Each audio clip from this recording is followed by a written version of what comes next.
আজকে আমি বানাবো আমের আচার। আমের আচার বানাবার জন্য এখানে আমি 750 থেকে 1 কিলোর মতো আম নিয়েছি। যাক গাছ থেকে পাড়া তো বলতে পারছি না ঠিক আনজাত কতটা। আমটা কেটে ধুয়ে পরিষ্কার করে রেখে দিয়েছি, দিয়ে একদিন আমি রোদ্দুরে দিয়েছিলাম। এখানে আমি কড়া বসিয়ে দিয়েছি, কড়াতে আমি দিয়ে দিয়েছি তেল, আর দেবো শুকনো লঙ্কা, 5-6টা শুকনো লঙ্কা আমি কেটে নিয়েছি, আর দেবো 5 ফোড়ন।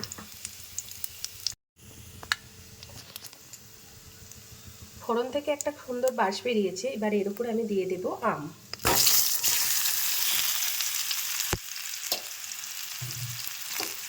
আমটা দিয়ে আমি ফোড়নের সাথে মিশিয়ে নেব।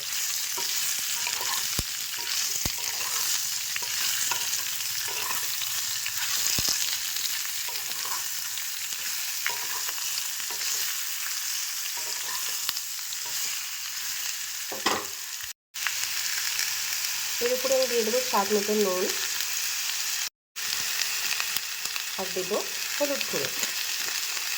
আমি এখন দিচ্ছি, তোমরা যদি মনে করো যখন আমটা কেটে রোদ্দুরে দেবে তখনও নুন হলুদ মাখিয়ে রাখতে পারো। আমি এখনই দিলাম। আবার রাখি তো দাম দেখতে হয় মাঝখানে।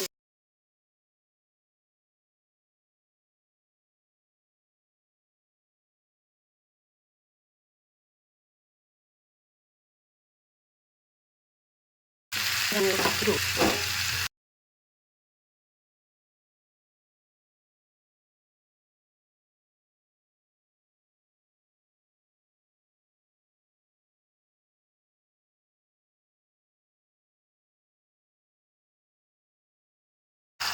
আম দিয়ে দিয়ে এটা দিয়ে আমের সাথে আমি মিশিয়ে দেবো।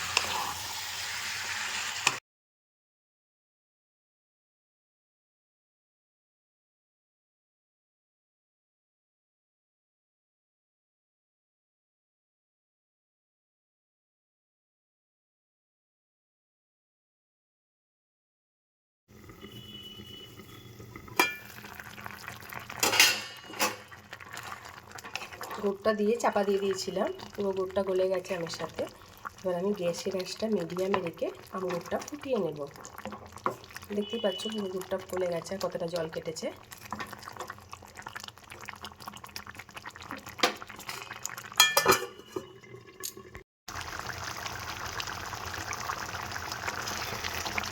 গুড়টা আমার হয়ে গেছে, এবার আমি নামিয়ে নেব। এর মধ্যে আমি কোনো ভাজা মশলা দেবো না, তোমরা চাইলে ভাজা মশলা দিতে পারো, আমি এতে কোনো ভাজা মশলা দেবো না।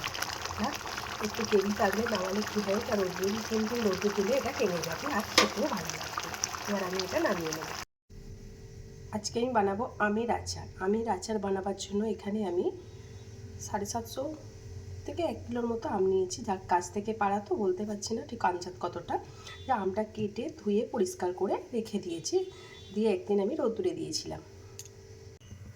এখানে আমি কড়া বসিয়ে দিয়েছি, কড়াতে আমি দিয়ে দিয়েছি তেল, আর দেবো শুকনো লঙ্কা, 5-6টা শুকনো লঙ্কা আমি কেটে নিয়েছি, আর দেবো 5 ফোড়ন। ফোড়ন থেকে একটা সুন্দর বাস বেরিয়েছে, এবার এর উপরে আমি দিয়ে দেবো আম।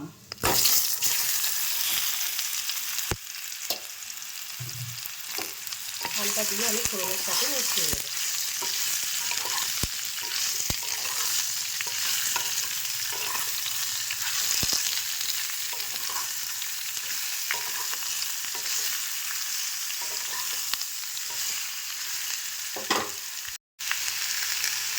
এর উপরে আমি দিয়ে দেবো স্বাদ মতো নুন,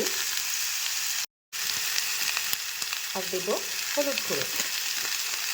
আমি এখন দিচ্ছি, তোমরা যদি মনে করো যখন আমটা কেটে রোদ্দুরে দেবে তখনও নুন হলুদ মাখিয়ে রাখতে পারো। আমি এখনই দিলাম।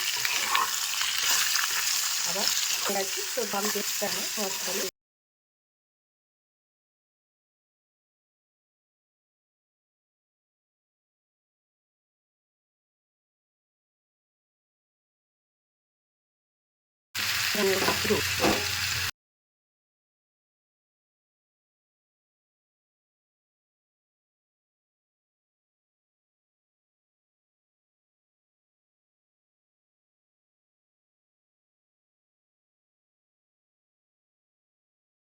এখানে আম দিয়ে দিয়ে এটা দিয়ে আমের সাথে আমি মিশিয়ে দেবো।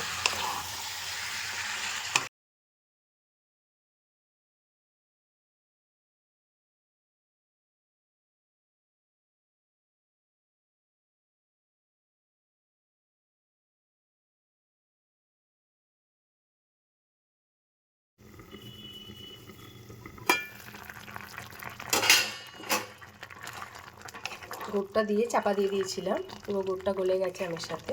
এবার আমি গ্যাসের আঁচটা মিডিয়ামে রেখে আম গুড়টা ফুটিয়ে নেব।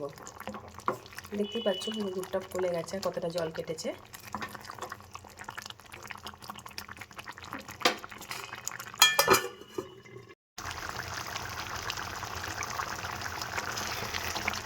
হলুদটা আমার হয়ে গেছে, এবার আমি নামিয়ে নেব। এর মধ্যে আমি কোনো ভাজা মশলা দেবো না, তোমরা চাইলে ভাজা মশলা দিতে পারো, আমি এতে কোনো ভাজা মশলা দেবো না। আর একটু গ্রেভি থাকলে নামালে কী হয়, তার রোদ্রে কিন্তু রোদ্রে তুলে এটা টেনে যাবে আর খেতেও ভালো লাগবে। এবার আমি এটা নামিয়ে নেব।